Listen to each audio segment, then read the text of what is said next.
Before we get started with this episode, I want to give a quick warning to the listeners that this episode does include discussions about suicide. If you are someone that you know is struggling with thoughts of suicide, please consider reaching out for some support. Dial 988 and get the help that you need. May 25th marks what Terri and Patrick Caserta call their son Brandon's 7th heavenly birthday. He should be here celebrating with them, but instead they're fighting to make sure that no other military family endures the same heartbreak that they had to endure. Brandon Caserta was a warrior. He was strong, resilient, and full of life. He dreamed of serving with honor, pushing himself to the limits, serving with the elite of the elite. But the real battle wasn't with an enemy on the battlefield that he faced. It was with the very people who were supposed to have his back. The toxic leadership, the hazing, the abuse, it pushed him to an impossible corner. And instead of the support he needed, he was met with silence. Feeling trapped and out of options, Brandon took his own life on his Navy flight line. It was a powerful act meant to expose the failures in his command. And while their son was unable to speak up for himself, Terri and Patrick aren't staying silent. They're turning their grief into a mission, fighting for real change through the Brandon Act, which ensures that service members have access to the mental health care that they need before it's too late. If you've ever struggled with feeling trapped, if you've ever wondered if anyone in your leadership truly has your back, this conversation is for you. Stay with us.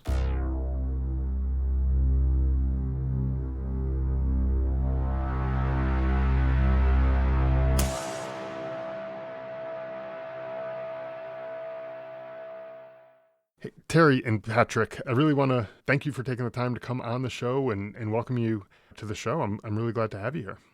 Well, thank you for inviting us. We appreciate it. Yeah, absolutely. I had heard a little bit about your story just through social media, and things had kind of come up. And as I was hearing about your story and your son's story, and we'll get more into that in just a minute here, I said, what an inspiration to have such a tragedy happen to a family and take that to turn it into something good and something positive through the advocacy work and legislation and the work that you guys have done. I thought that was just in a simple term, turning lemons into lemonade kind of thing. And I know that's doesn't do it justice for what you guys have been through and what you guys have done, but would you guys mind sharing a bit about your son Brandon and his story for the listeners who might not be familiar with it? And so that way we can kind of have an understanding of first off, who he was, and maybe we can get a little bit into his story as well, and kind of what led you guys to where you guys are today. Absolutely. Thank you very much. Brandon was the kindest, nice person I've ever met in my life. I mean that, and his history backs that. He's well-liked, always smiling. He had a smile that made you want to smile. He helped everyone. He played football year-round since he was 4. He was in karate and swimming since he was 4.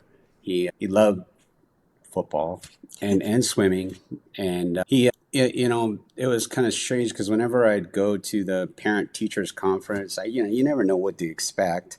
And they always started out with how much they liked him. I mean, he just was a joy to have in their class. They always told us that.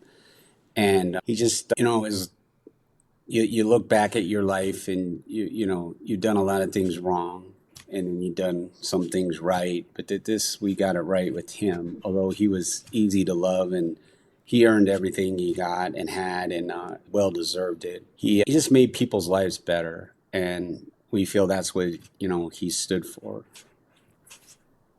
Yeah, he was just amazing. And talking about the parent teacher conferences, they always told us too that Brandon would jump to help somebody with their issues, whether it's math. He was really good at math or anything. And he used to stay after school to help special needs kids with their homework.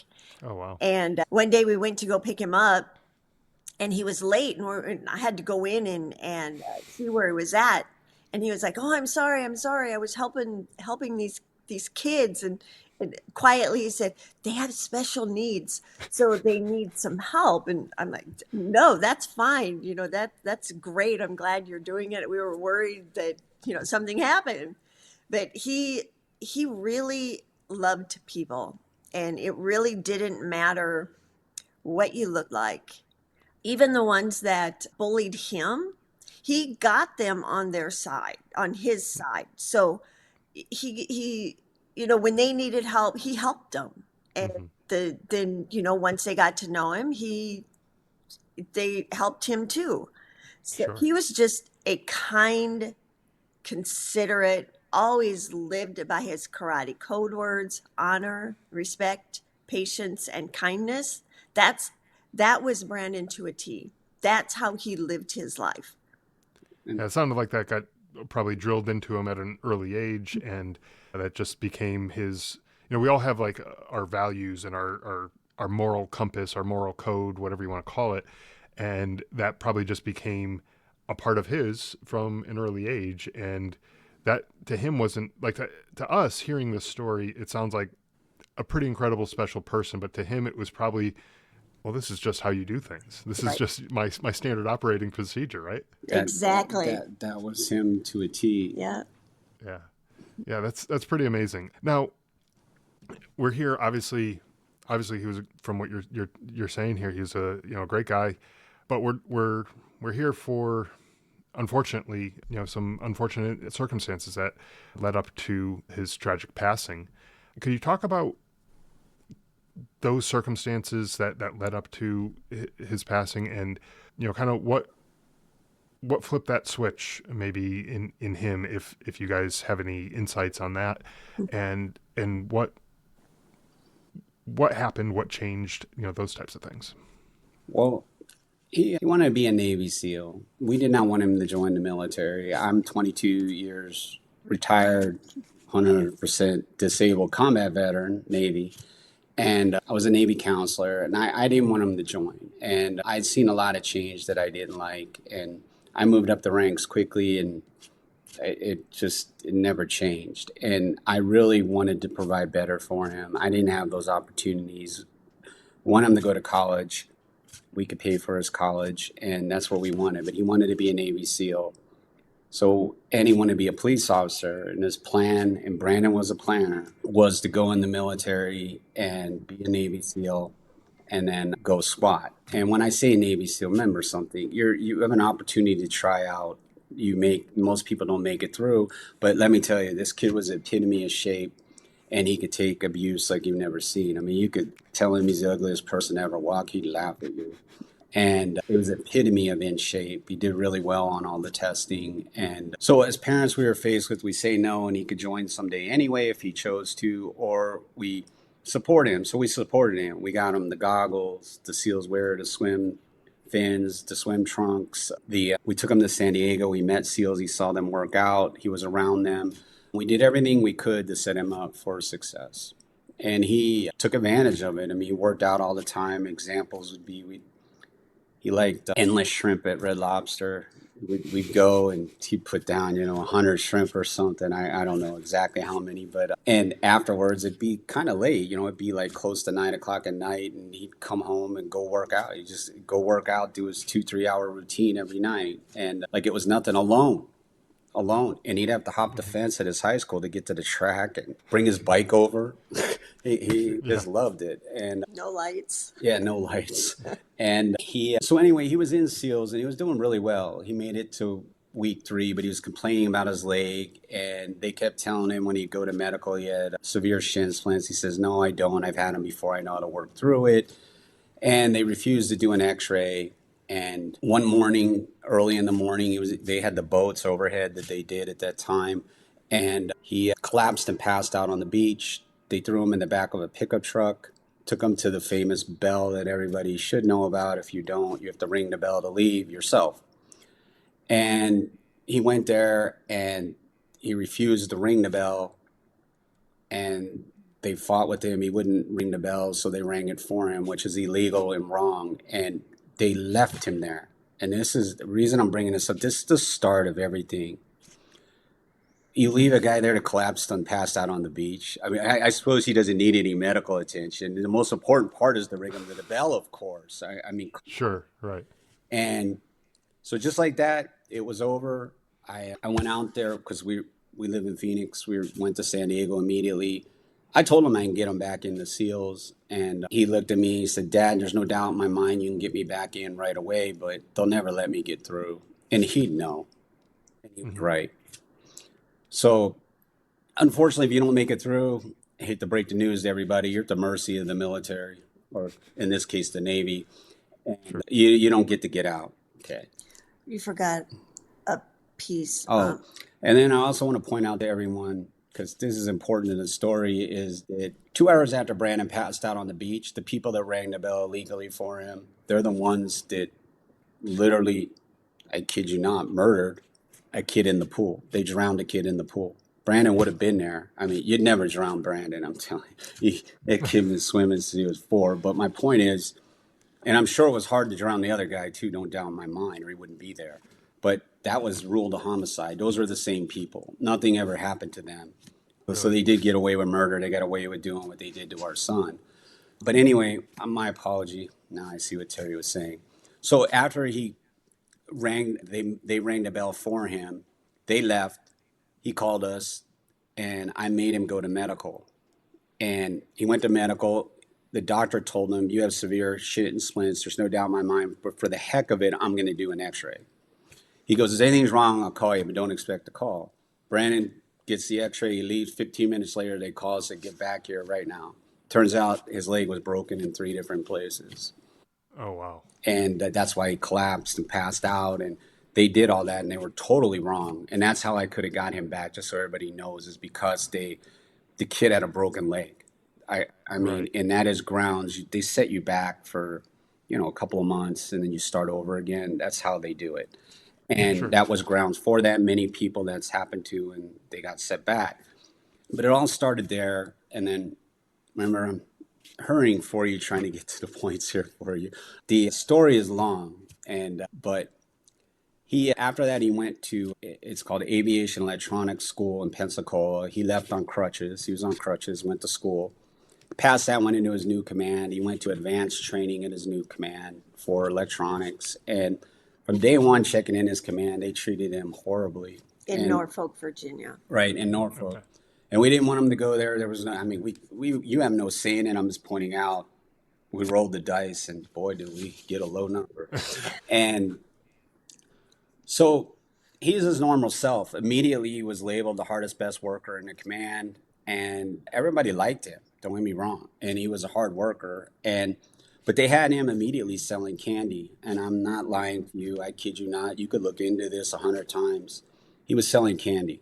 And every command, in Brandon's case, he went to a helicopter squadron. There's 13 helicopter squadrons in Norfolk, Virginia. All 13 of them have people selling candy. And all the aviation commands in the entire world have people selling candy. I mean, and why is this significant? And I'm bringing it up. Number one, it's illegal. Number two, that's what vending machines are for. But number three, I want you to think about this. I know this. I was in Navy recruiting for 15 years. This is old information, but I'll use it. It costs the government approximately $100,000 a year to maintain one military member, junior military member. Mm-hmm. There was 8 to 10 of them selling candy. Now, times that. They're not selling that much candy. Correct. Right. And so times the 13 in Norfolk, that's just helicopter squadrons. Aviation commands, there's probably a good 13 there too. And look at the billions of dollars a year wasted on selling candy. That's waste, fraud, and abuse at its best. But more importantly is, Brandon, the government paid $300,000 to send him to school. Why would you have him selling candy? Selling candy is for somebody that is injured. Brandon was healed by then. Sure. Or maybe pregnant, maybe getting out in a couple of months, or maybe they never went to school. Okay, that's the people, if you're going to have anybody selling candy, that's who sells candy. You don't have your top rate people selling candy.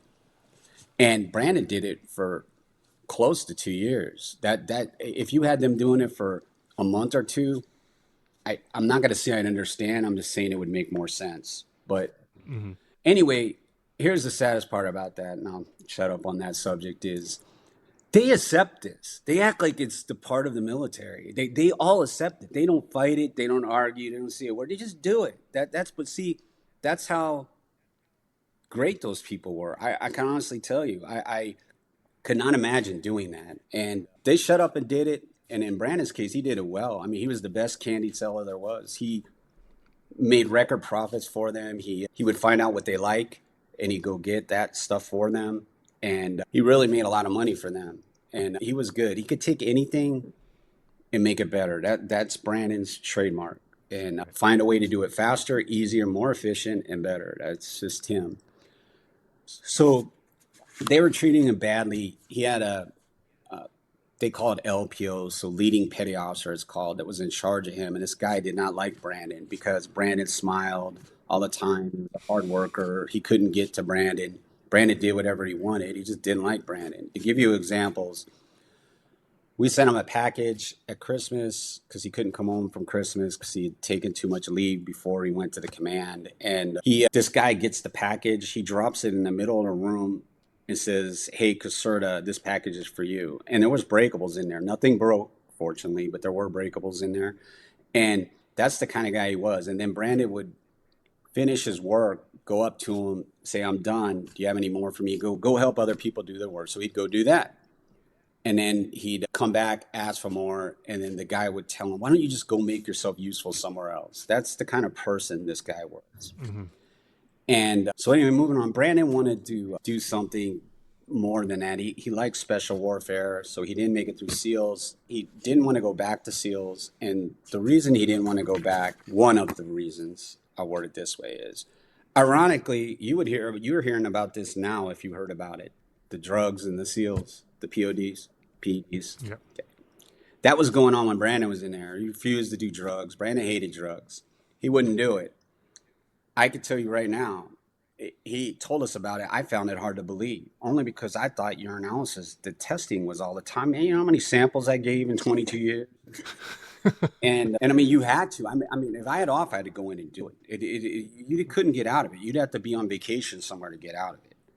Your number comes up, you got to go. And you only have a certain amount of time, too. It's not like, show up when you get there. It doesn't work that way. And I was high ranking for a long time, and I had to play by the rules. And so we found it hard to believe. Well, what a lot of people don't know, in 2017, a story broke on it about the PEDs and SEAL training, and it was a big story, but everybody forgot about it because recently there's been stuff and it's gotten a spotlight, but nobody talks about 2017. They act like it's just a new thing in 2023, 4-ish, and it's old. But anyway, what was happening is when Brandon was in SEAL training, they were stealing his uniforms. Brandon's uniforms were squared up, man. This kid could shine shoes like you've never seen. And his uniform was just flawless. And they would steal his uniforms. They'd steal his gear, his boots. What it was is you had the people that were doing that and the people that didn't. And the people that didn't were a threat because they could turn those people in. If you really think about it, they were a threat to those people. If they were not. Right. If they were not doing it. If you were doing it, then you were one of them. You didn't have to worry about it. Right. So he had a lot of backlash. And a matter of fact, when he collapsed that morning, these boats that you carry on overhead, your height makes a difference. Brandon was 5'8". So if you're in a certain spot, it's easier for you. And he was struggling because something was wrong. And he was trying to switch positions. They wouldn't switch positions with him because those were the people doing the PEDs and they didn't like him. Got it. But anyway, he didn't want to go back there, so he decided to go rescue swimmer. So he applied for it. He passed this swim test. It was like, I believe 25 people tried out that day. He did, and he's the only one that passed. It's hard. And he passed. What had happened is this LPO that didn't like him had deployed. And when he was gone, Brandon applied for this and got accepted. Well, unfortunately, the LPO, when he was deployed, got fired for toxic abuse of leadership and abuse of power. And he came back to the command and he was in charge. When he found out Brandon was leaving and going to that program, he was livid. He hated Brandon 100 times even more because he didn't approve it. And he didn't have a say in it anyway. He would have been overridden. Sure.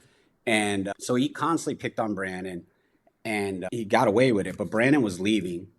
And what had happened is Brandon rode his bike into work every day. And one day he was going into work and the handle grip of his bike slipped off. He fell to the ground, broke his collarbone. So when he broke his collarbone, he had a Navy counselor. That's who's in charge of your programs that you apply for. And one could say your career track. And this guy, Brandon was friends with him too. He took it upon himself to cancel Brandon's orders. And he told Brandon, I called there, I talked to they called a detailer. That's who's in charge of the orders. And he said that they said that as soon as you're found fit for duty and healed, you'll be out of here in a week. Because he was due to transfer in March. He'd broken his collarbone in October. He was, or February, excuse me. And he broke it in October. So on February 28th, he was found fit for duty.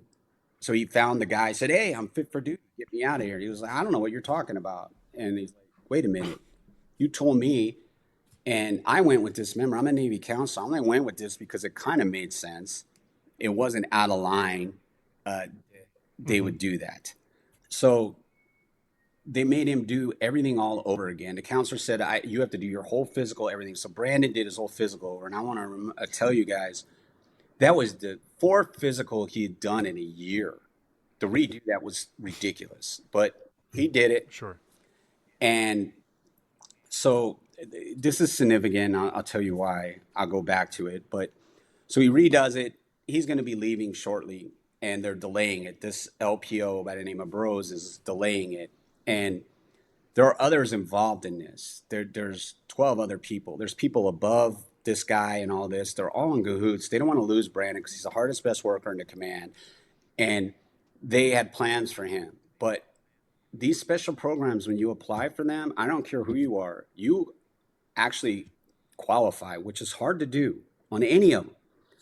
You have to support the Navy because the Navy is always hurting in these categories. So your command is responsible for getting these people there. If they're elite and qualify, you get them there. You have to. So anyway, Brandon was having problems with them and everything. And he had enough. So I called the command and I was talking to it's called the senior enlisted advisor. And I was on the phone with this guy. This guy's going round and round with me about stuff with Brandon. And he didn't even know what he was saying, this guy, because he didn't have a leg to stand on. I'm a hard artist. I can argue hard, especially with the 22 years behind me. I know what I'm talking about. And Sure. So he said he had to go. Do you want to hit the driver's license? Yeah, go ahead. No, go ahead. No, go ahead. Well, he's skipping quite a bit. I don't know how long before it happened, but they pulled Brandon into a room full of 7 different people at all different ranks. And Brandon did not drive. He did have a driver's license. He did not drive. He's just one of those kids nowadays who just refuses to drive. He wasn't ready. Mm-hmm. And we put him through, one of the best schools in Arizona to teach him and get him comfortable. Well, they pulled Brandon into this room and INSIG was on the computer on the Arizona DMV looking for Brandon's license. And Brandon's like, I have a driver's license. And then, they're looking for his driver's license online. They said, well, did you move? And Brandon's like, yeah, we moved recently. So he gave him the new address and he found the driver's license.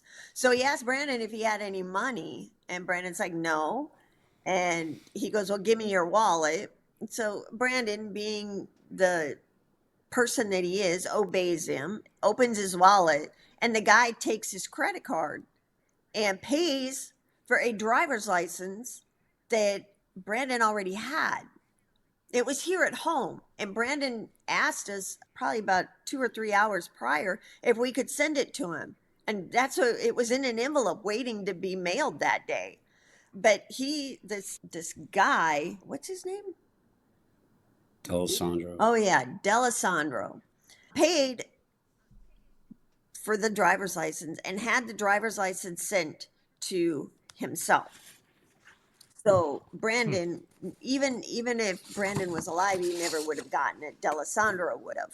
And D'Alessandro stole his wallet, stole his credit card. This is factual. And on being on the DMV computer, this D'Alessandro clown said he was from Arizona. So he had to like some authority or something. I have to tell you something. I want you to think about this in your mind. That man committed so many felonies, they wouldn't even bother with a trial if that guy went to court. If you really put your mind to it, I want you to think about all the felonies that were committed there. What comes to mind quickly, I know, is Privacy Act and all that. Oh, those are small compared to the crimes he committed in there. And for the what he was saying, the amount that Virginia allows for to be considered a felony $7. is $5. $5. $5. And so Wow. So clearly the driver's license fee, whatever that was, is more than $5. well, I'm positive right. of that. And then the postage Right. is more than that, probably. then to top it off, I'll talk about this part now. He obviously, this is a tragic story. So after what happens, we immediately put in a change of address on Brandon's command to our address here. Guess how many pieces of mail we got to this day from his command? Yep. I'm guessing 0. And get this, the driver's license, we specifically were looking for that. It never came. We called the DMV every month for 6 months. It never came. It did finally arrive back after we were pressing charges against this D'Alessandro. It mysteriously showed up at the DMV 6 months after the fact. He had stolen the driver's license when it came in the command. When it came after Brandon passes, he stole the driver's license. He was smart enough not to shred it. Of course, we don't know what was in the envelope. The DMV wouldn't give it to us. But in the history of the DMV, they never had that happen. Nothing takes 6 months to come back, even with our lovely mail system. I mean, yeah, the government's slow, Right. but Exactly. it's not that slow. So he stole the driver's license. So in other words, he paid for it. He stole his credit card, paid for it, and he stole the license. And he And for what purpose? Do you Yes. know what he was doing Sorry. with the license? The driver's license, the reason they wanted it, they wanted to try to make him drive an 18-passenger van in a 4-door, full-size pickup. Kid never drove anything bigger than a medium car, and he only drove that on his driver's test. And he never drove alone in his life. I can honestly tell you that. The last time he drove was with the drive instructor. And they wanted him to drive, and they can't. And that's what came up when I called him on the phone. I know I was explaining that earlier. I'll go back to it. When I was talking to him on the phone, he was arguing with me about the driver's license. And finally, I had to put this to rest with that guy, the senior listed advisor. Tarkarski. I had to put it to rest. I said, time out. I said, it is not a requirement to join the Navy to have a driver's license. It is not a requirement to be an electrician or a rescue swimmer to have a driver's license. It's not a requirement to be in your command to have a driver's license. And then finally, I had to break the news to this guy. And you are not entitled to his driver's license, period. And I said, on top of that, he doesn't have car insurance, never has ever had car insurance. In the state of Virginia, you have to have car insurance. And I said, don't give me the garbage that the government is self-insured. I said, I was a recruiter for 15 years. I drove a government car every friggin' day, and I had to maintain insurance, my own insurance. Yes, if I was in an accident, 99.9% of the time, the government would pay for it, provided there was no gross negligence. They would pay for the accident.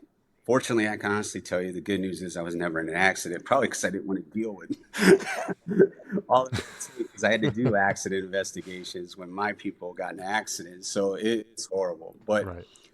he didn't know what to say to me. He said he had to go. He got off the phone. He ran to Brandon. He tracked him down, ran to Brandon, screamed at him, saying, I'm going to ruin your life and career and all this. It's over. Yeah. Next thing I know, he calls me back. I'm on the phone with him. Somebody yells something to him. He says, repeat that. They did. And he said he had to go. I got off the phone with him. We lost contact with Brandon. We hadn't heard from him. We waited till late at night, because they were 3 hours ahead of us. Nothing. Unfortunately, this would be one of the times I tell you when you have cameras on your house, it's a good thing and a bad thing. A government car pulled up, 2 uniformed people got out. We knew immediately what had happened. So they broke the news to us. This next part, I always have Terri explain it. She does a better job at it by far. I just want you to know, up to this point, I know that there's thousands of stories out there, and you hear conspiracy theories and all this. If you have any doubt, one thing I can honestly tell you, Brandon's story is backed by 100% fact. That's why it's the only one we talk about. We've come across, I want to tell you, and I mean this from my heart, there are hundreds of thousands of Brandon stories military-wide over the years. His is backed by fact. Other people's, we can't verify anything, so we don't talk about it, okay? But if you have any doubt about our story, this next part will tell you exactly what the point of truth, how truthful this story is. Go ahead. Yeah, but before we get into that, I just want to kind of recap a couple No of things. problem. Just make sure for me, for the listeners, make sure we're kind of tracking here.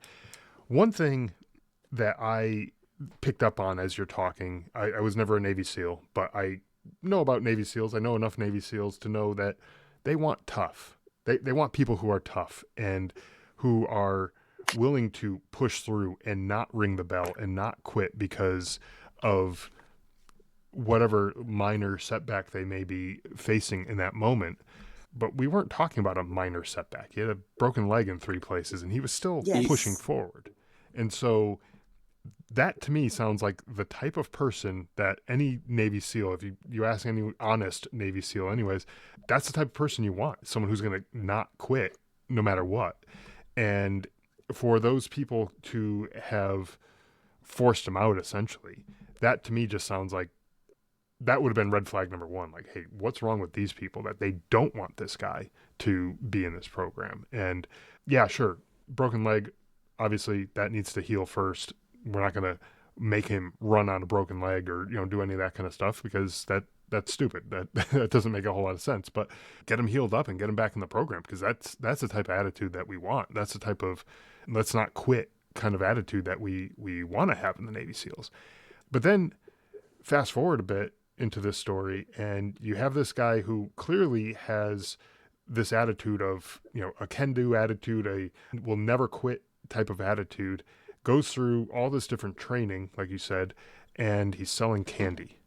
And I can't tell you, or I can tell you, I mean, you can tell me, but from my point of view, if I'm sitting there selling candy, knowing that I have these skills in different things, whether it's electronics or, whatever the training might have been, and I'm selling candy, like a Girl Scout standing outside and, in front of the grocery store or whatever, selling cookies, that to me would be like, they clearly can figure out how to get a vending machine. Like, why can't they just do that? Why do they need me sitting here?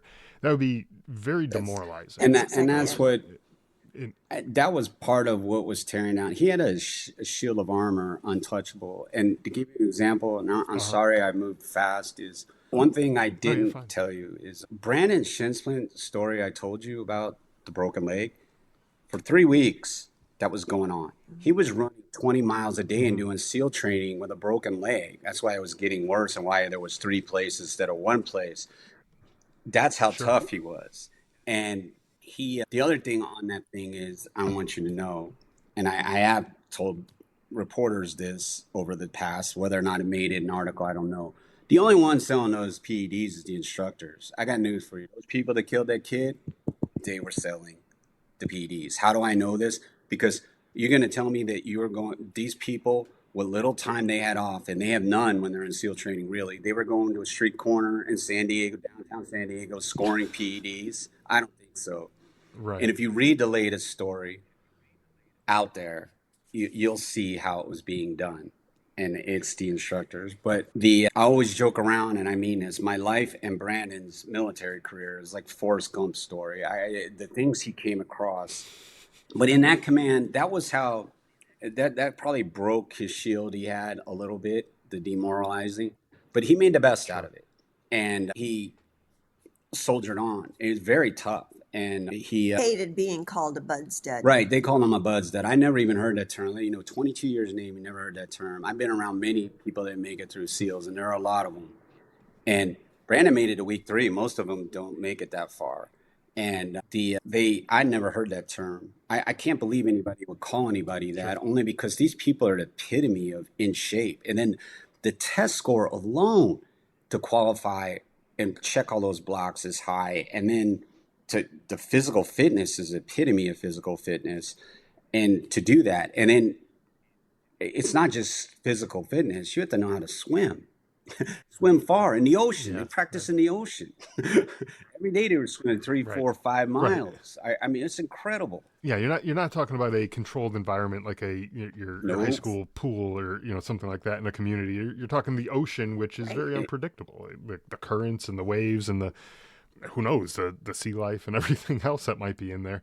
That's a very unpredictable environment, and if you can swim in there and do it well and pass all the tests and everything, yeah, you're pretty high up there and when we as far picked as him up, skill he had the level goes. broken leg, so he's on crutches. We go to San Diego, he's on Hmm. crutches.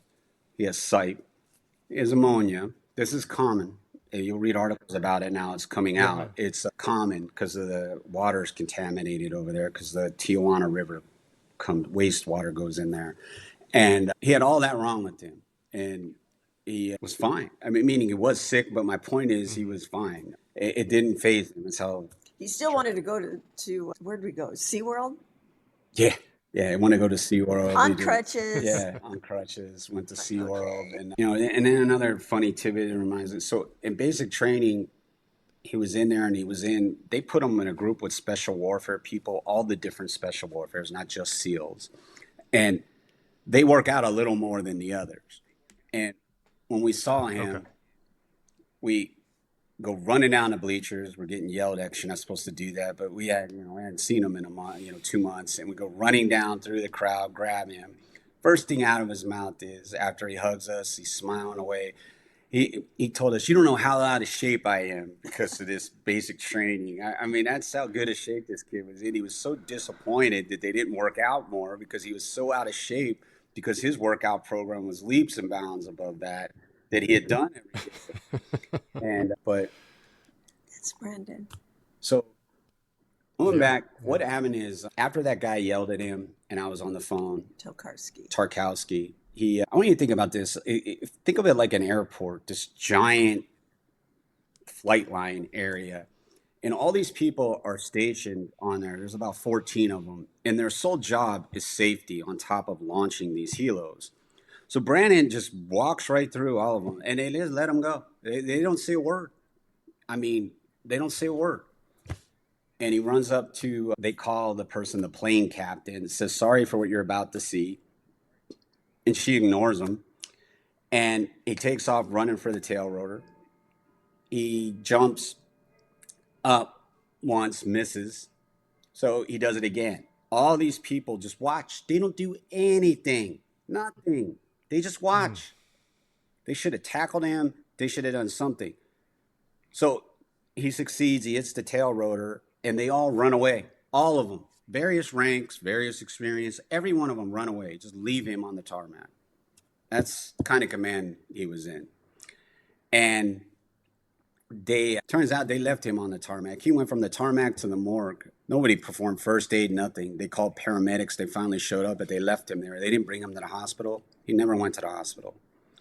They forgot about him. They covered him with a blanket and forgot about him and left him on that tarmac. But that phone call, when he called me back, that person yelled into him. That's when they told him that Brandon had died. I didn't know this because I didn't hear what was said, but I was on the phone with them when Brandon died. Now, everybody always asks me this, so I answer now. No, I had no idea. Brandon was the last person I ever met that would ever take his life. I'm here to tell you that. But I will tell Right. you this, because you talked about this earlier.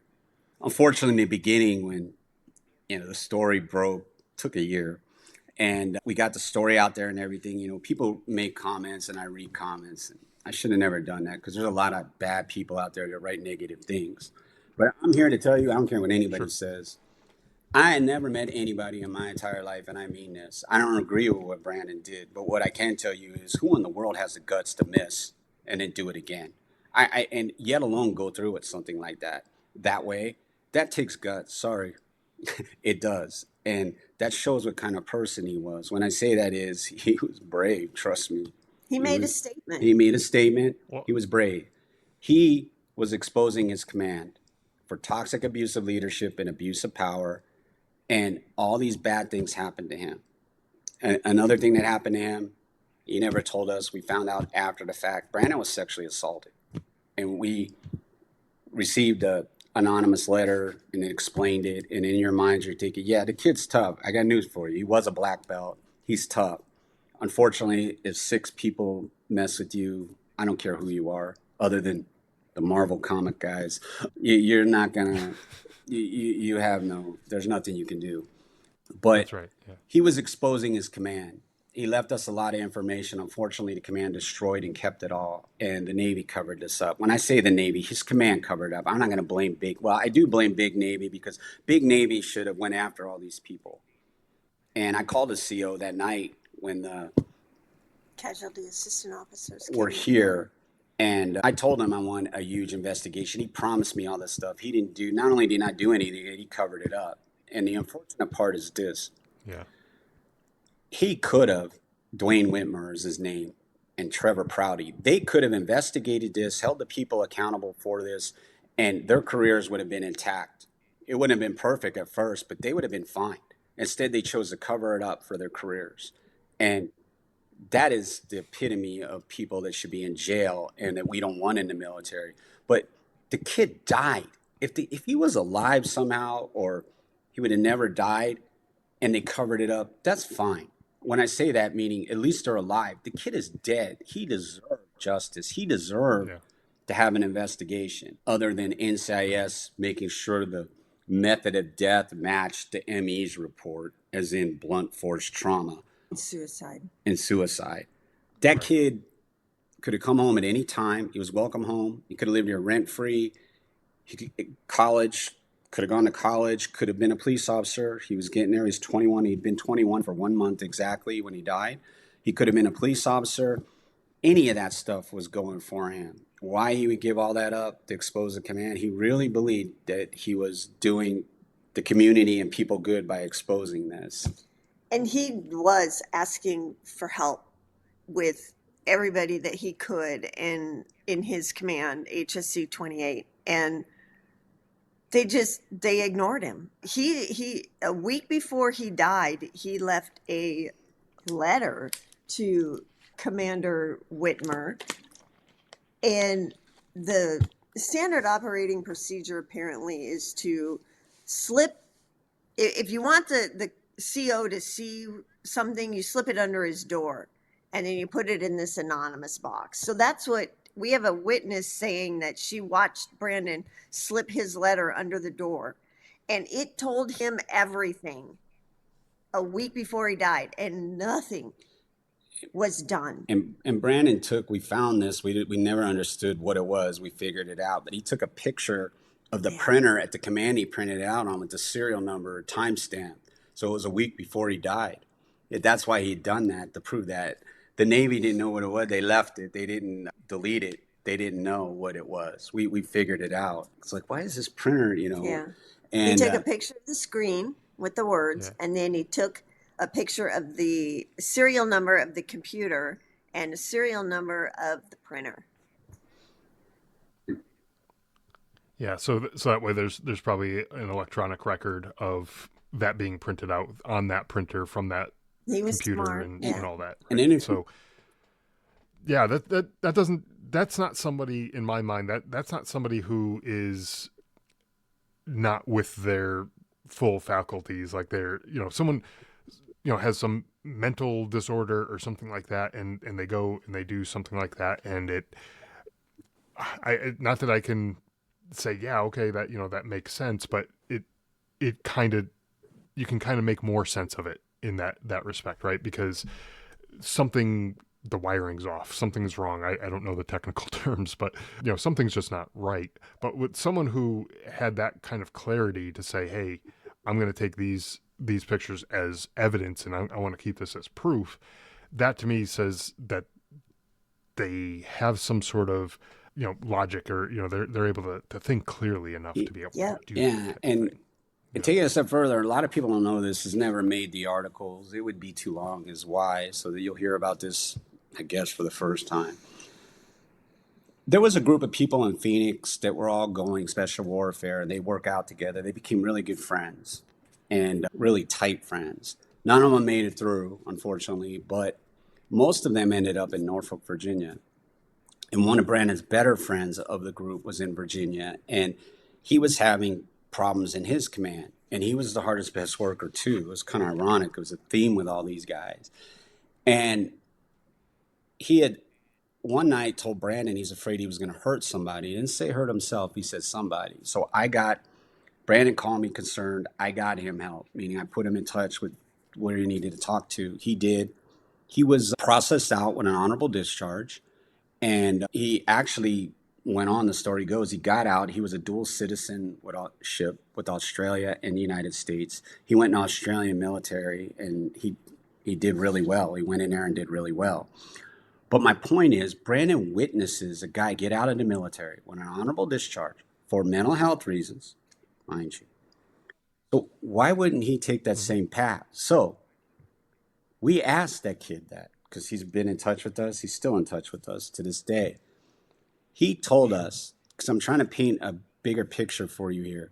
He said that they talked about that. Brandon talked to him about that. And Brandon was afraid his command was so powerful and toxic that they would ruin it and he'd get a dishonorable discharge. That's how bad these people are. We can only give you some examples, but these people were the worst. And when I say this, follow me on this. There was a time, a couple years before Brandon arrived, that was the best command on the waterfront, literally, in Norfolk, Virginia. All the good people left, the bad apples took over. They were the worst. And when I say this, you have a suicide, I don't care where it is, anywhere in the military, if it's not one of the 10 top reasons that people take their lives in this world. So one of them would be gambling debt, divorce, Relationship issues, alcohol. If they don't fit that, you could rest assured that the command they're in is a leader in crimes, sexual assault, sexual harassment, you name it, they are the leader. Brandon's command was, ironically. This command was bad. And to add to that, Right. and then Terri still has to tell her part, there was a girl in that command that was sexually harassed, assaulted 7 times. Brandon walked her to her car at night. Now, I want you to think about this. If there was military justice and people follow orders and everything in that command, why would a girl need to be walked to her car with lights and 50 feet out in front she parks? What is she afraid of? I mean, what would she have to be afraid of? Right. You had to walk her to her car every night. You walked her to her car. This is a fact. We found out about this. We didn't know. He didn't tell us. She told us. she told us. And that's how bad that command was. So there was red flags everywhere. A death is just the final thing that happens when a command is toxic and very bad. That's just one of the things. And you'll have several deaths, and there were there. Sure. And Yes. and when you feel trapped, like you have no place to go, unfortunately, sometimes what else is left but to find your way out? And unfortunately, in this case, that was the avenue that he used to find his way out. You're absolutely And right. he kept telling us that everybody in the command hated him. There was not one person who liked him. And I remember, don't get me wrong, I remember days, especially on my first ship, that I felt that way. It wasn't true. That everyone was a little exaggeration. In Brandon's case, Sure. based on how they acted after he died and what they all did, and how to this day, very few of them have come forward, and the ones that need to come forward have not. I got to tell you, he was telling the truth. And I can't believe it. You know, Napoleon said it's amazing what people will do for a piece of ribbon or cloth. Excuse me, piece of cloth. My apology. And these people were rewarded with rewards to keep their mouths shut, advancement, evaluations. D'Alessandro, just to let you know, he became an officer. And he was already selected for officer when he did what he did. They concealed it. The CO denied it to NCIS, and NCIS didn't pursue what that guy did. That guy should be in jail. Right now, he should be in jail over that. And he caused that death. Don't get me wrong. The LPO did, so did Tarkowski, Lorette, Spence, the counselor. All those people caused the death. And that reminds me, before I forget, tell you a part. So someone was bothering me after Brandon died. About a month after he died, I woke up in the middle of the night and it dawned on me. I'm like, why did the detailer cancel his orders? If the command called and said that, I'm still like, that doesn't make sense to me anymore. So I called the detailer. I haven't told him who I was. He talked to me, whether or not what he believed and didn't believe, I don't know. But he talked to me.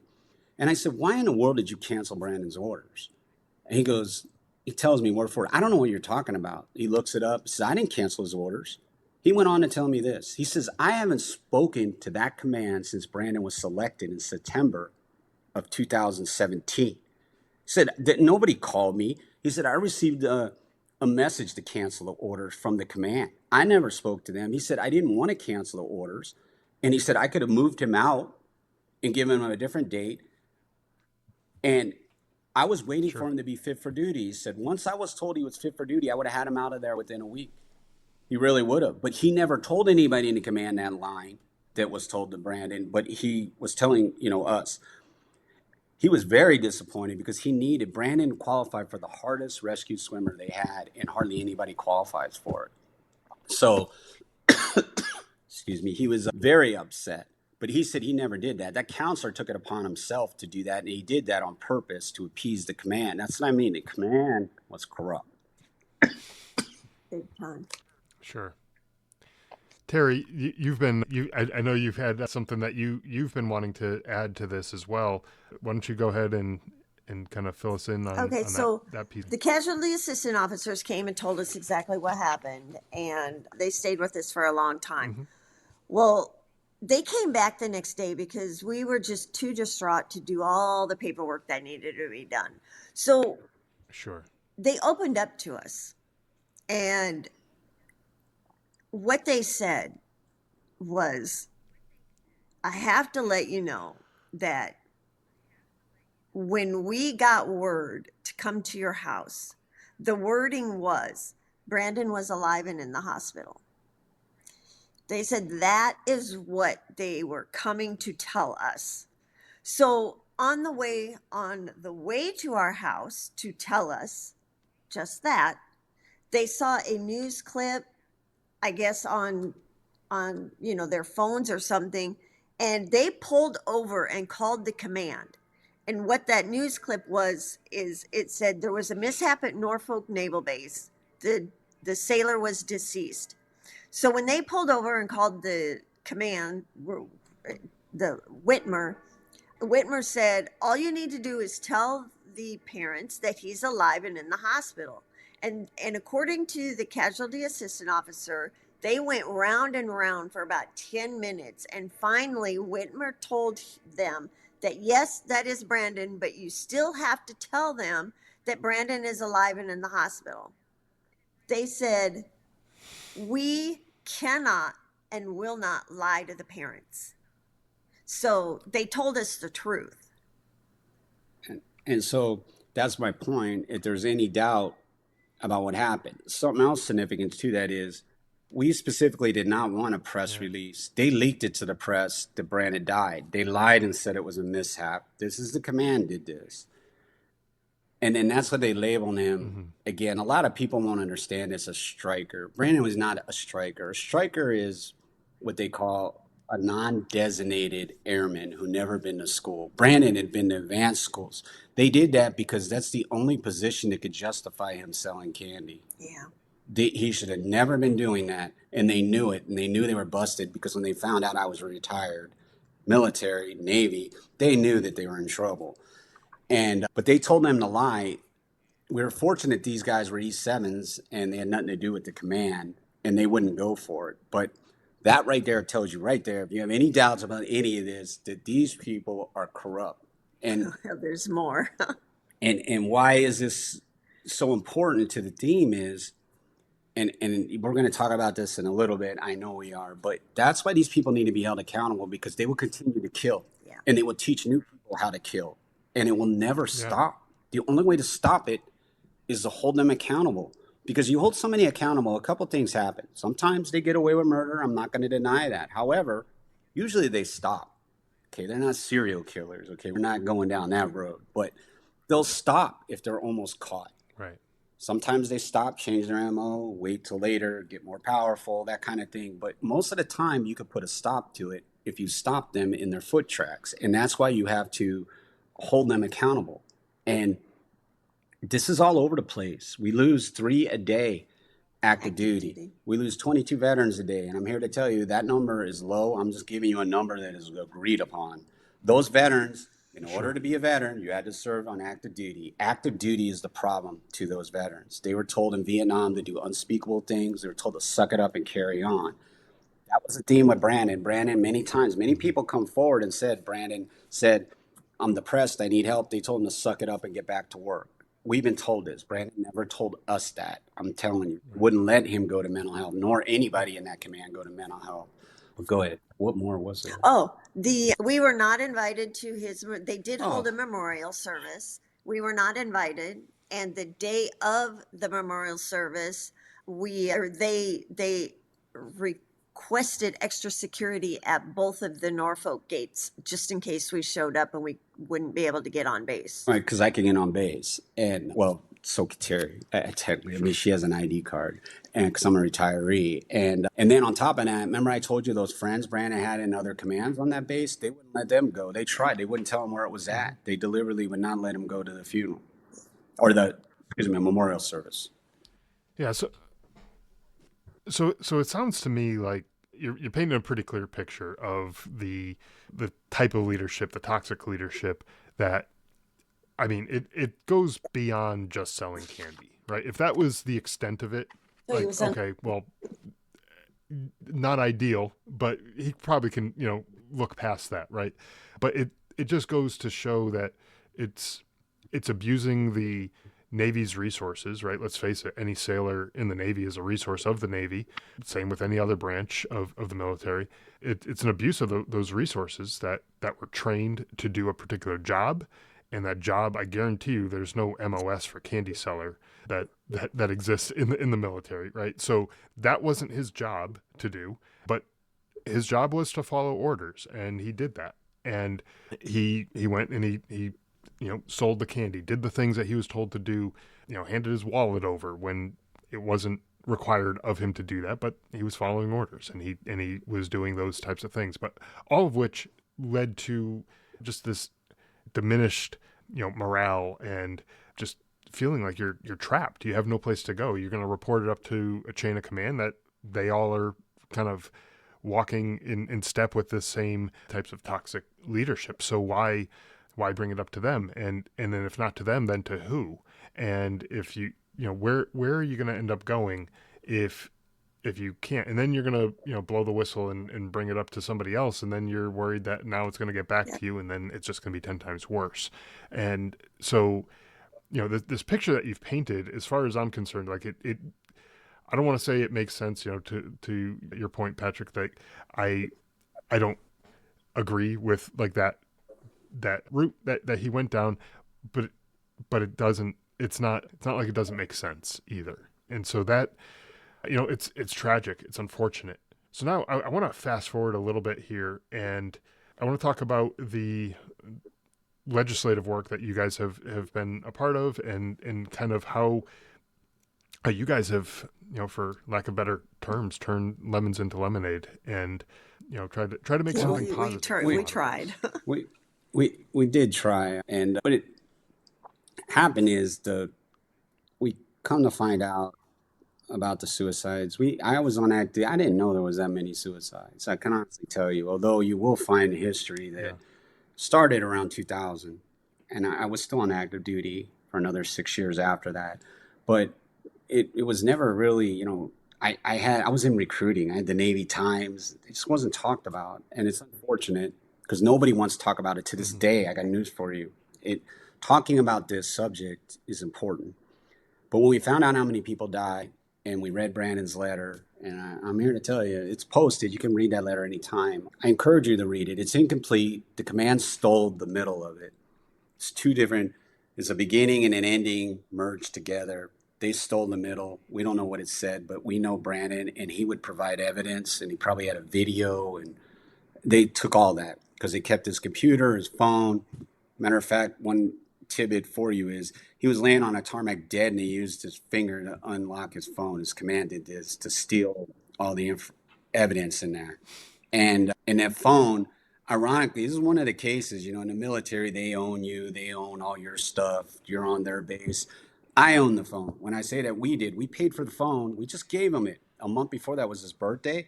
We all got new phones. We paid for the phone. He didn't reimburse us. We Hmm. didn't want any money. My point is, It was my phone. You called, it says Patrick Caserta, not Brandon Caserta. They had no right to have that phone. I told them that. They didn't. They laughed at Right. me. But the computer was the same thing. It was mine. I gave it to him, and it belonged to me, and they stole everything off it. But anyway, the actual funeral. Not one person from his command came to it here in Arizona. The guy that escorted his body was an officer. That was deliberate. I got news for you. Enlisted, escort enlisted, officers, escort officers. They sent an officer because they knew that the enlisted would talk to me. And I'd get it out of them about that command, and they didn't want to expose anything, so they sent an officer. What does this guy do? He escorts the body. I just want you to paint a picture. I have to commend this. This was touching to us. So when the plane pulled up and they were unloading the body, the entire airport firefighters of Phoenix and the Phoenix police all lined up and did a ceremony. It was like touching. Unfortunately, the downside was that lieutenant being there, but he wanted to ride with the funeral home. Yeah. The funeral director. And they didn't have any room. He was mad because they had to take an Uber apparently. And he shows up there and he wants to inspect Brandon's uniform, and we're like, we weren't there. The funeral director's like, well, we've already changed him out of it. And then, like, the guy is mad about that. It specifically states in Brandon's letter that he doesn't want a military funeral. He doesn't want to be buried in his uniform. All we were doing is honoring his orders. We overrode him on the military honors, but we took him out of his uniform, put him in his favorite suit. And he was furious. Oh, yeah. And in retrospect, why is that significant turning point? Because we think something was wrong with Brandon's that he was afraid that she might see, because there was problems in autopsy. It took like 11 days to get Brandon's body from Norfolk to here. And I got news for you. You get people from the war zone in 3 days. And we looked in the ME report of the autopsy. It shows in there that the FBI actually intervened a little bit. We have no idea why. It just talks about it. We don't know what they did or didn't do. But my point is, there was something going on over there. I can't tell you why. I'm just telling you what happened. And so anyway, the next 2 days later, the funeral happens. And the captain of the color guard, she's actual captain, woman captain, she comes up to me and asking where this lieutenant is. I have no idea. And she's looking for him. So the funeral director's there. We went up to her, and the funeral director says, oh, he already went back to Norfolk. She's like, what do you mean he went back to Norfolk? And she was mad. It turns out I did not know this, and I wish I didn't know it, but all of you are going to know about it. If you're retired military, you get a flag too. So Terry got a flag, I get a flag. He was supposed to present me the other flag, a person in uniform. That's how it works. They don't have enough people to cover all that, the honor guards. And so that's what the significance was. So he went back to Norfolk. So you speak about disrespecting our son again. So, and I bring this story up to you. It's not to show how bad the command is. I'm telling you, this was all going through our head.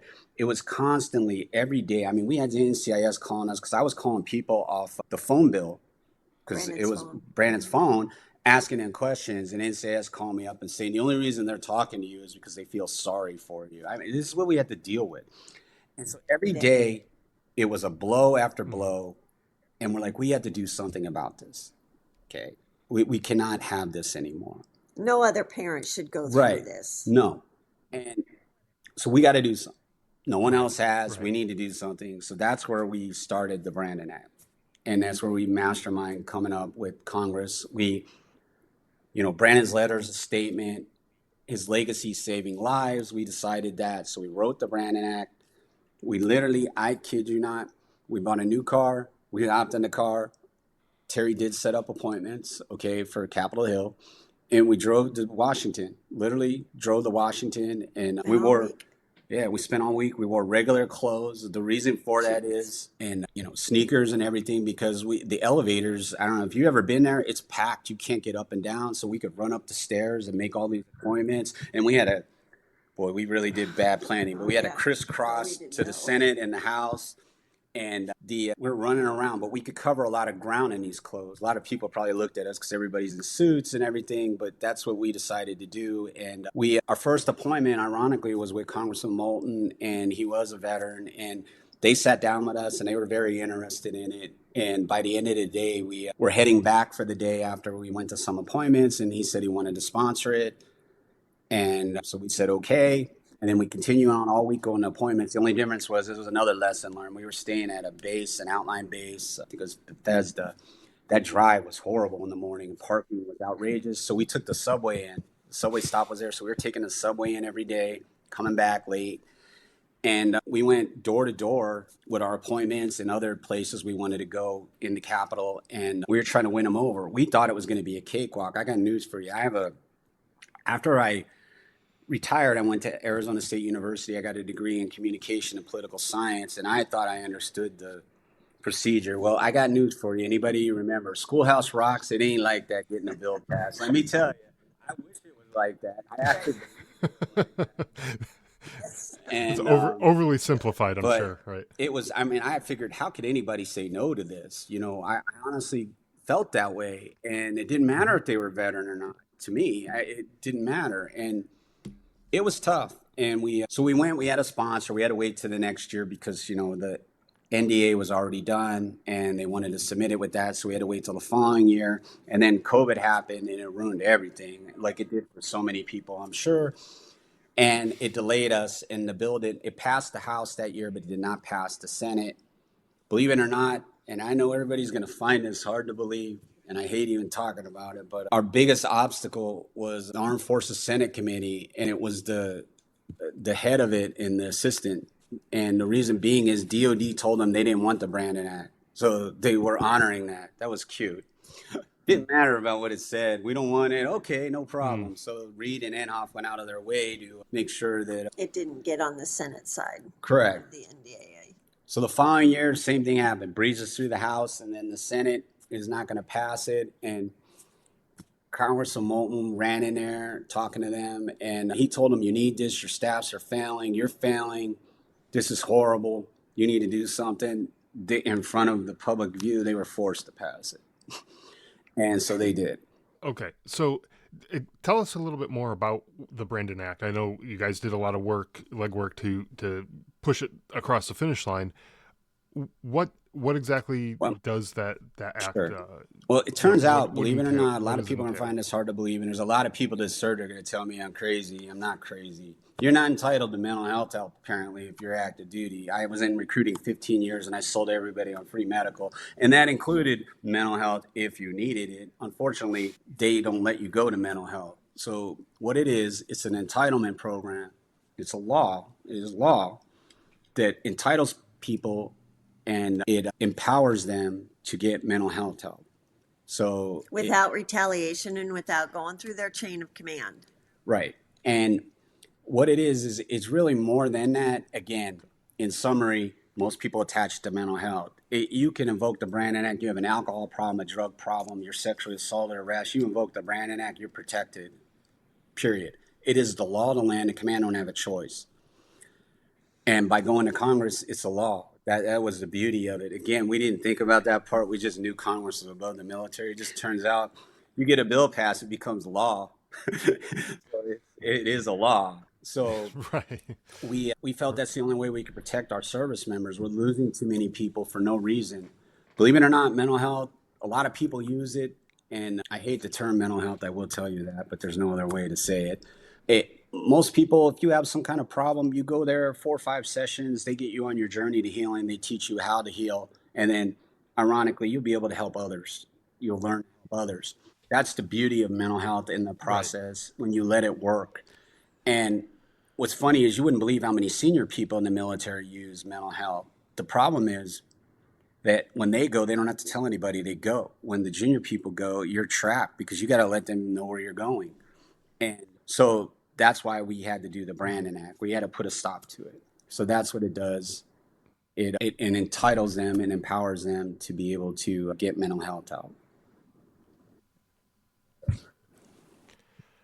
I think that's an especially important thing. I never realized that wasn't an option before, to just go and get help if you need it. You know, that seems like a pretty simple concept. If you need help with something, go get the help. And you would think in a command that wasn't corrupt and having those types of issues that you've described, You would think that you would want people to go get help so that they're on top of their game, so that they can do their job to the best of their ability. Where if they're struggling with some sort of mental health issue, they're not going to be on top of their game because they're depressed, they're anxious, they're whatever it is that they're dealing with. They're dealing with that and trying to do their job, and it's not an easy thing to do. So when you have a command that is saying no, you can't go do this, that to me is a big red flag to say no, you can't go get better. Right? Don't, as a commander, wouldn't you want the best I possible would. people, under you? Right. I couldn't believe it. That would be my myself. thought. I will tell you anyway. this, and I mean this. If I would have gone to mental health in my career would have been over. Now, don't get me wrong.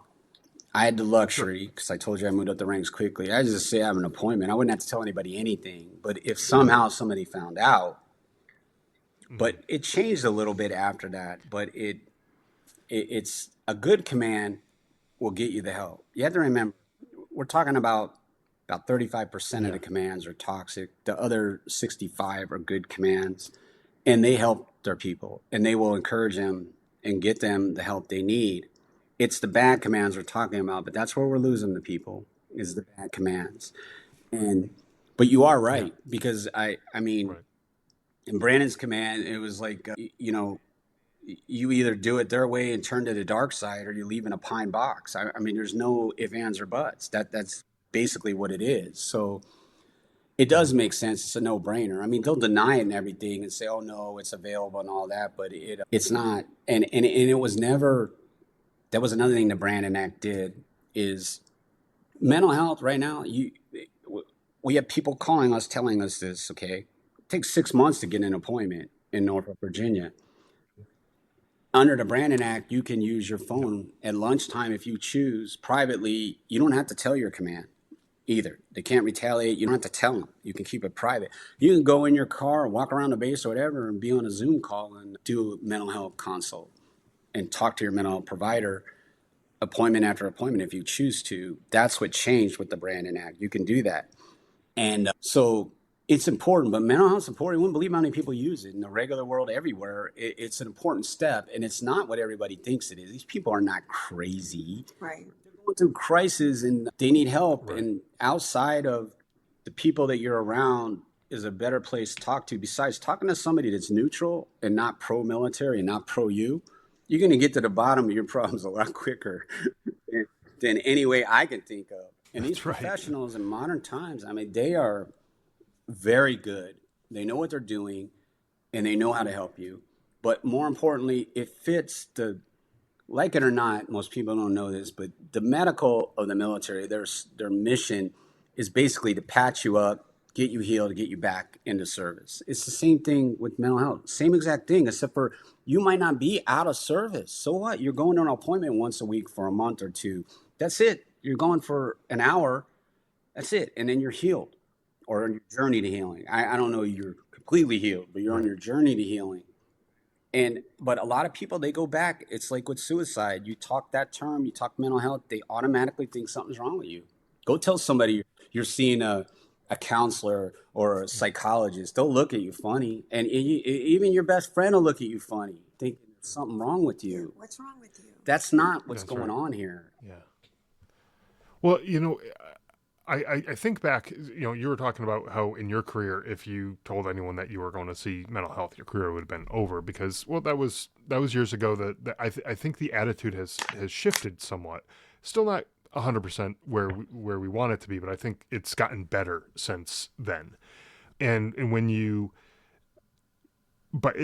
like you said, when you have somebody who says that they're having all sorts of mental health issues, the attitude still to some extent is that, geez, something's wrong with this guy.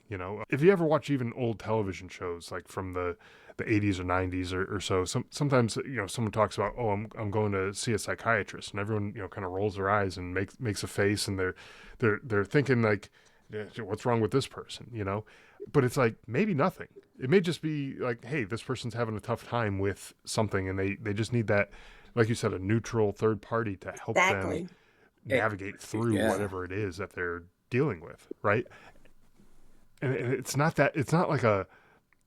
not like we need to go lock people in a padded room and put them in a straitjacket and shove pills down their throat to get them to be semi-normal or anything like that. Like that's not what we're talking about here. We're just talking about it could be someone something as common as the loss of a loved one. Dealing with grief, right? And if either one of you right now said, hey, we went to go talk to somebody, after our son passed because we were dealing with the grief and that, and I don't, like, I wouldn't look at you like, oh my gosh, man, something with you guys are, something's a little off with you guys. I'd be like, well, yeah, that's a normal thing. People would do that because that just makes sense. Why wouldn't you be grieving your son, and whether you did or not, like that's not the point. It's just that's a common thing that someone would go and talk to a counselor for.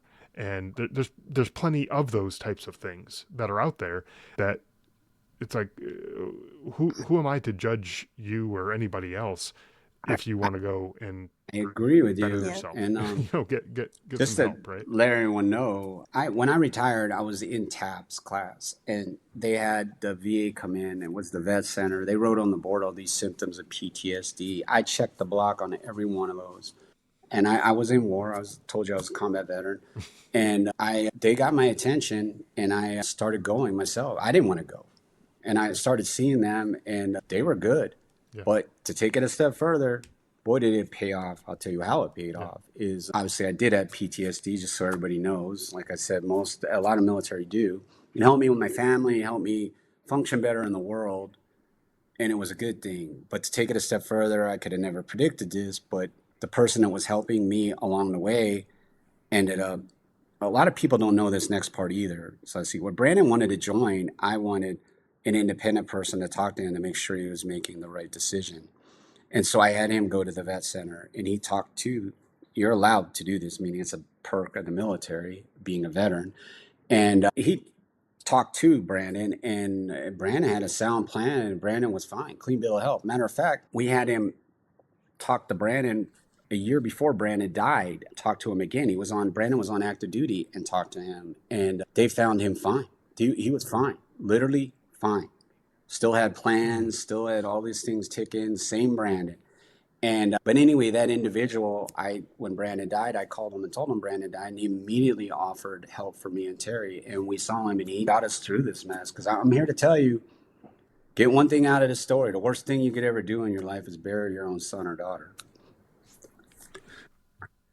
So 100%. That is not anything that we want anyone to have to go through. I know it's a reality, given the military, and we send our sons and daughters off to war, and unfortunately in the course of doing that business on occasion, understandable. People don't come home. And and I think everybody who raises their hand and joins the military and they understand that that's a risk that they're willing to take, right? But this to me is somewhat different, because nobody signs up and says, hey, I'm going to go serve my country under the most toxic conditions possible, and damn the consequences and all that. Like you assume that you're joining a team, and that in a team, you talk about Brandon playing sports, and a lot of other people are familiar with sports, but in a team, you have a common goal. You want to win that game. You want to win that championship. You want to, and you're all working together to achieve that goal. The defense of our country, defending the Constitution, our country, our citizens, all that, like that should be a common goal. I don't care if it's a Navy or Marines, Army, Air Force, Coast Guard, Space Force. I don't care what branch of the military you're in. It's a common goal. And you would think going in that you can expect that from your chain of command, is that we all want to push this closer towards the goal line of defending this country. And when people have, for whatever reason, they have corrupted that system, then it doesn't work like a normal traditional functioning team where everyone has the same goals. Now we're we're serving two masters almost in this sense. Not to get, religious or anything on that, but in a sense, that's kind of what it is, we have our own self-interest, and then we also have the interest of the Navy in this case, right? And that they were competing. And in that case, the personal interests are going to win out of those people who were in charge. And that's tragic and unfortunate. But fortunately, what has come out of this is the Brandon Act, and those service members who are struggling with their mental health, they can now go and get the help that they need.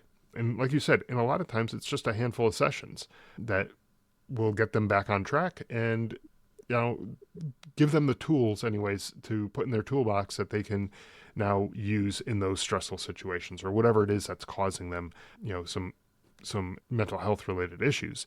They can now take those tools that they've been able to learn through the counseling that they've been able to receive because of the Brandon Act, and they with no repercussions. And that's, I think, a super important piece of all of this. So, on behalf of, I guess, the military community, I know I'm not technically still serving, but I am a veteran, but I do want to thank you guys for the work that you did to make sure that his death was not, for in vain. It probably still feels that way to you guys, but something good, something positive came out of it. And it's something that's a lasting thing that's going to be able to help service members for years to come.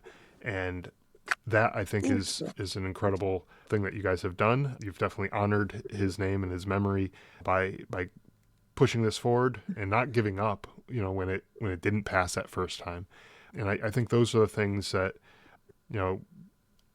whatever your beliefs are, in my world, I believe he's looking down, So. still with that big smile on his face, thankful that you guys And we're not were done able to yet. push us across the finish line. More to do. So, And, I'm sure you're not. No. Going back and getting some amendments done. and unfortunately, one of the things you were talking about is, most of these deaths are occurring stateside. Like I said, if Brandon died on a mission, we can accept that. Again, it'd be just as tragic. I can't deny that, but you can explain it. It's In this case, understandable. people picking rank and awards over somebody dying. Somebody's life. Yeah, I understand if he was processed out and they picked all that to keep their mouth shut, that's fine. When I say it's fine, it's not fine, but my point is I can understand that more than I can understand. Somebody died here. You come forward and get those people justice and you ensure it doesn't happen to anybody else. That's your duty and obligation, period. Right. And that's part of the honor and integrity. Exactly.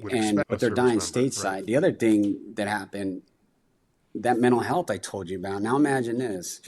I'm going to use Norfolk as an example, but let's just say at one time there was 20 counselors / psychologists in Norfolk, Virginia to help thousands of service members. So they conveniently, this is before Brandon died, and years before he died, instead of paying for all those people, they got rid of them.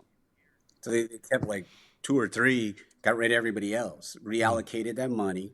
And then why? It wasn't being utilized because they were not letting people go. So that was another dilemma with all this, is they've had to rebuild. And then at the same time, you have the rest of the world utilizing mental health at record pace. And all these people are busy. Very busy. And so they have no providers. And then the providers out in town are booked to no end. It was just a mess, that philosophy. Again, that accountability factor, every one of those people that made those decisions should have been dealt with. I'll word it that way. And they let a lot of them go right after COVID started because nobody could go into the office to see them. And by the time, they let everybody go, like Norfolk, like he said, only had two psychologists or psychiatrists on that entire base. And that is the largest base, Navy base, in the world.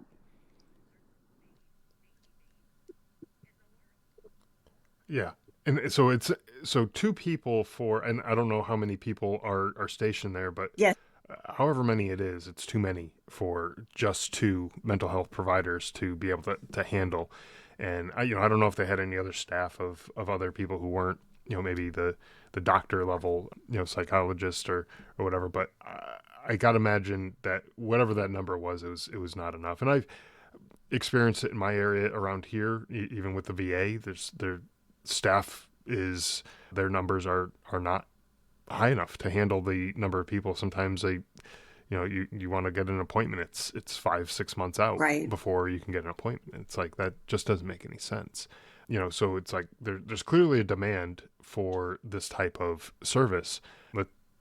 Let's start filling these positions, these roles, so that we can make sure that this demand is being met before, unfortunately, cases like Brandon's, that demand goes away. And that's unfortunate that it gets to that point. And it does feel sometimes like Right. they kind of would rather the problem just take care of itself than actually deal with the problem. Yep. Roll up the sleeves and do the work that needs to be done. And that's a tragedy in and of itself. But before we wrap up, I know we covered a lot of ground here, and even talked about some things that you guys haven't, like you said, haven't brought out in public before. We talked about some of those things.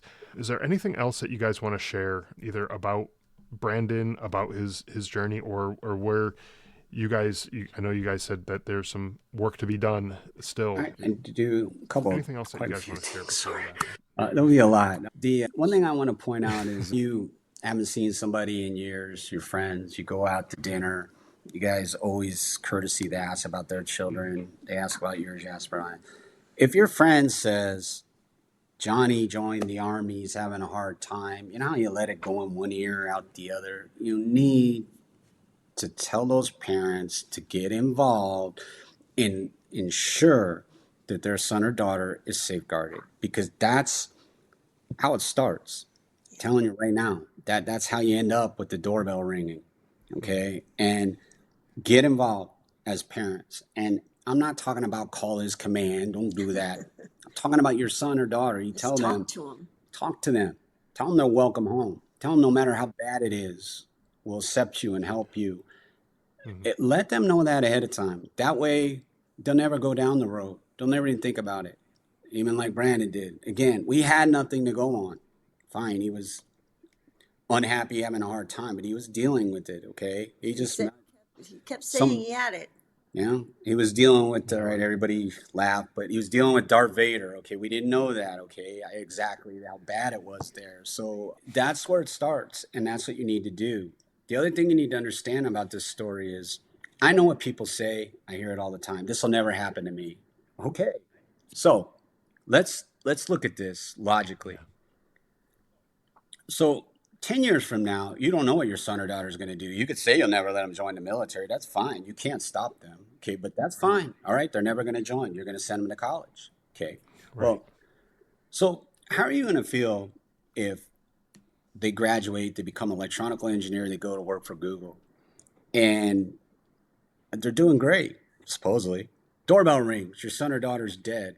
It's not uniformed people telling you, but you find out your son or daughter's dead. Turns out that the people that were in charge of Brandon, one of them is the president of Google over there, and your son or daughter worked directly for them. Remember, these people retire and become veterans and move on, get other jobs.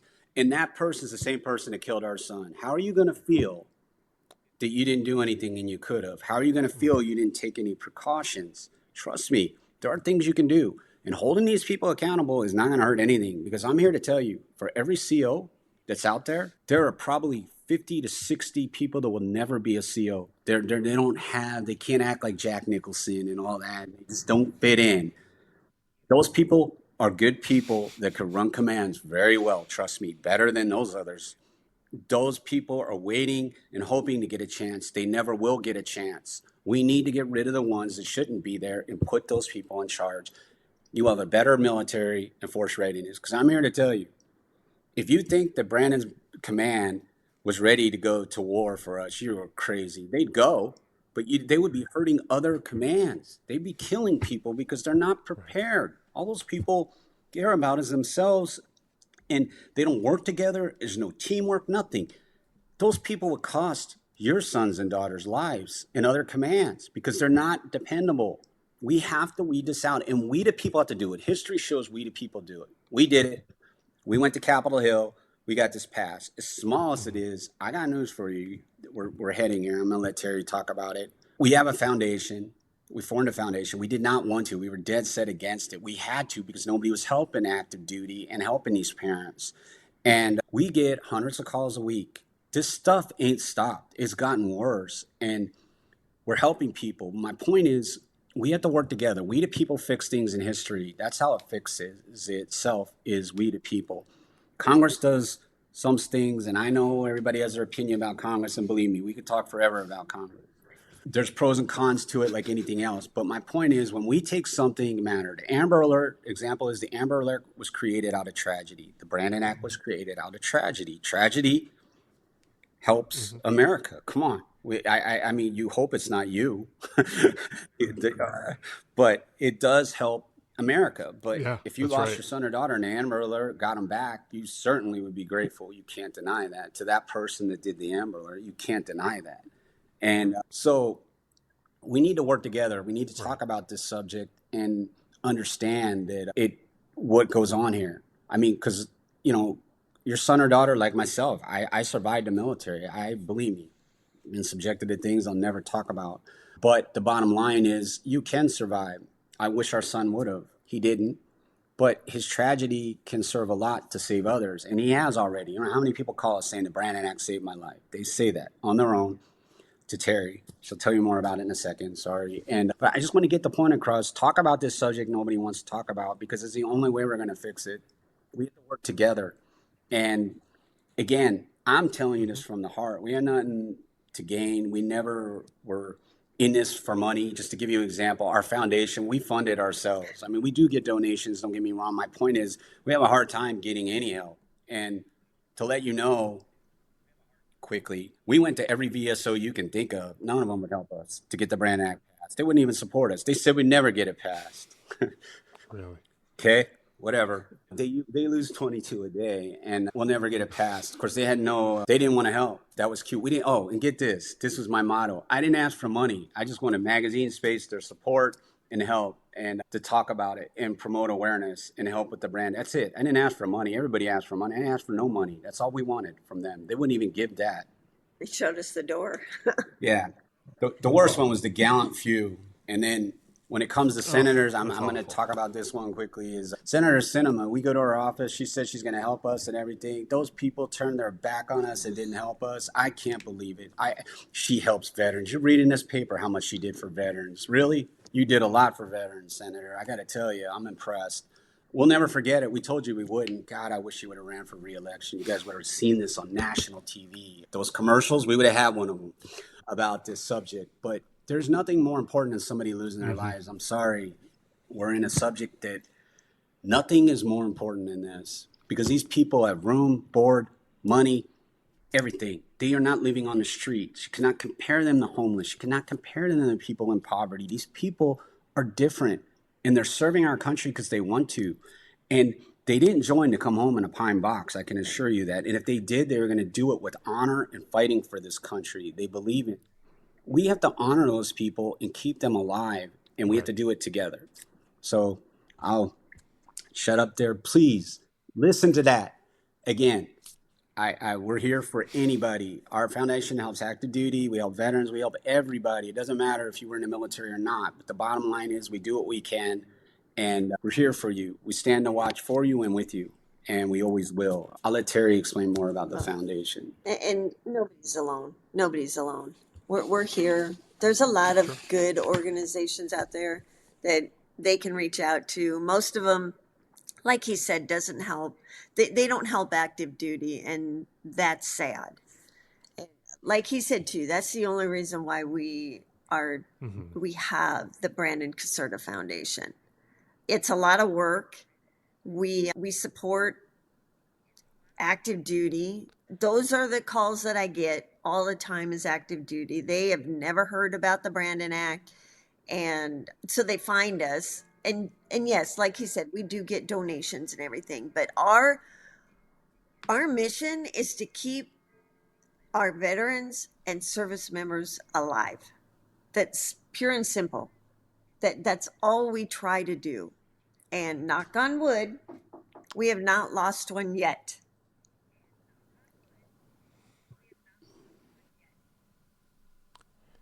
You know, I 100% agree. You know, that's the purpose of this podcast, is to keep those folks that you just mentioned, to keep them alive.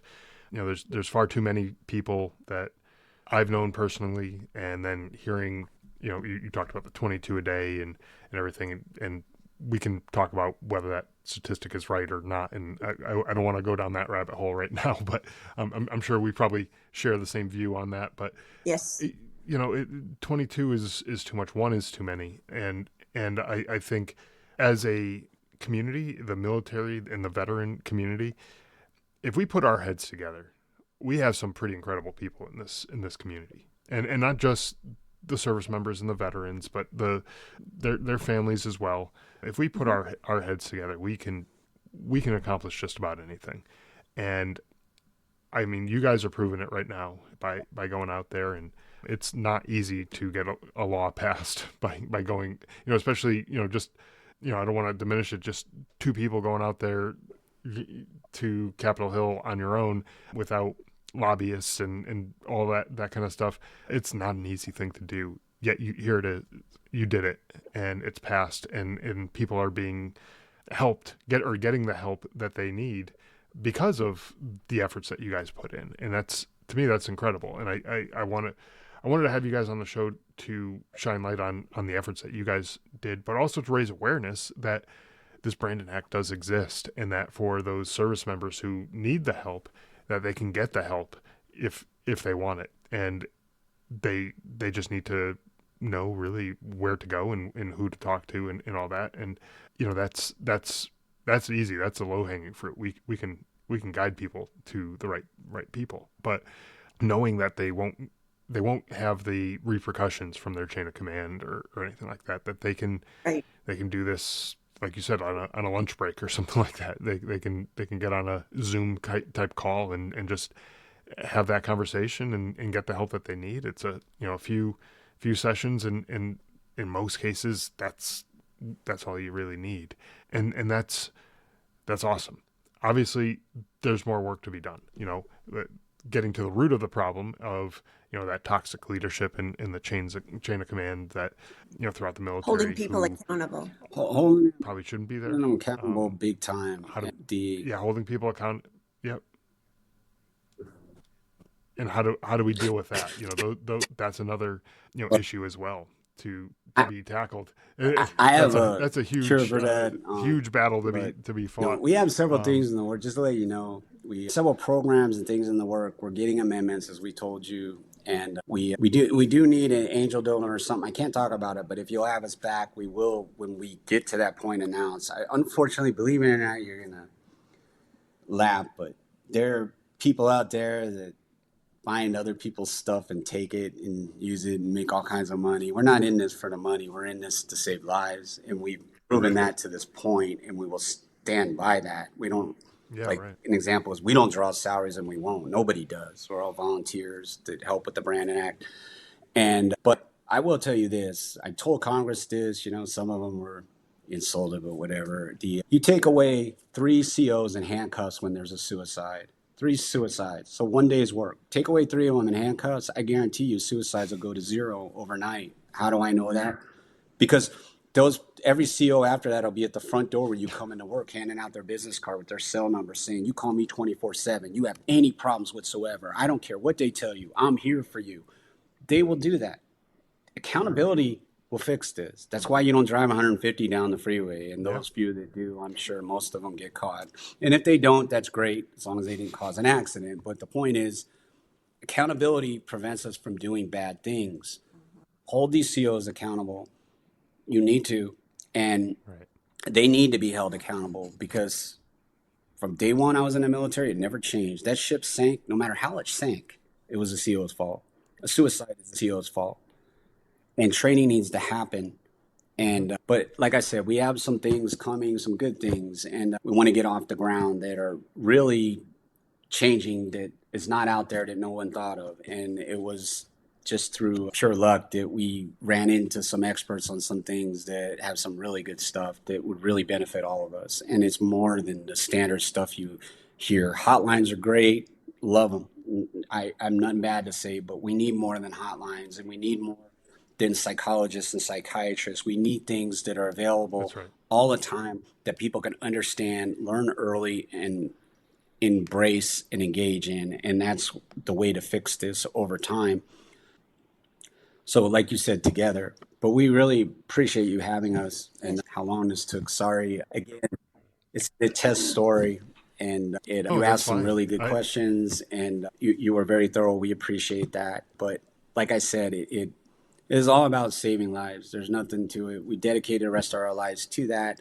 And we've had people like yourself and many others that have helped us over the years. And we deeply appreciate it. Couldn't have done it without them. It just was a long, painful journey for us. And believe me, we wanted to quit so many times and we didn't, because Brandon, he never quit at anything. And he didn't quit at life. Like I said, read the letter. He made a statement. Right. He believed in what he was doing was the right thing, and he was going to save lives. And ironically, he proved himself right. I mean, it's a shame he had to lose his life. I'm just pointing out he did save many lives, and it will continue to forever. His name is embedded forever to save lives. And that's what we wanted. It's his legacy, and we believe that. And we support what you do and appreciate it. And awareness is, I'm telling you, in this conversation is huge. I just knowing about the Brand Act is huge. We're going back for those amendments. At the same time, the military did not implement the Brandon Act properly. Only 10% of the 1.5 million know about it. So there's your problems right there. You can help with that. When I say that, I'm talking about voice your opinion to your senator, to your congressperson, to those people, your state even. Elected officials. Yes, all of them. Voice your opinion. Again, there are so many ways to help with this, and it doesn't require money. You don't have to donate anything.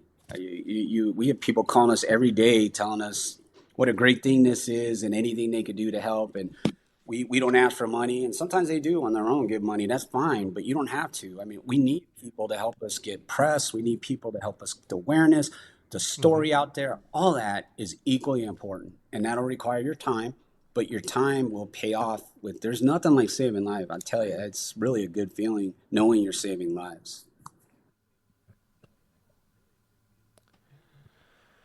100%. And that's, I mean, really the name of the game with this show is raising awareness of resources and services and opportunities that are out there for people that maybe they just didn't know about. And, we all know about, the VA is a resource that's available to veterans, but there's thousands of other resources that are available to veterans as well. This is a resource largely geared towards active duty, currently serving, service members, which is fine because it's 100% needed in this space. And I think, to your point, what you were saying earlier, there's not enough being done for those people who are currently still in uniform. And so by having this resource available, my goal with this episode was to raise awareness about it and talk about, not only did I want to honor Brandon and his story and share that as well, but I wanted to talk about what it is that the service members now have available to them because of this tragedy and because of the work that you guys put in to push this across the finish line. So again, thank you both for taking the time to come on and sharing your story, Brandon's story, and the story of essentially of this toxic environment that unfortunately so many service members have to serve under. And it's something that, hopefully in short order will be fixed. It's not an easy fix, but it's something that I think, as we're shining more light on it, sunlight has a great way of disinfecting problems. So, hopefully Fingers we crossed. can Thank disinfect you. this problem as well. So thank you so much.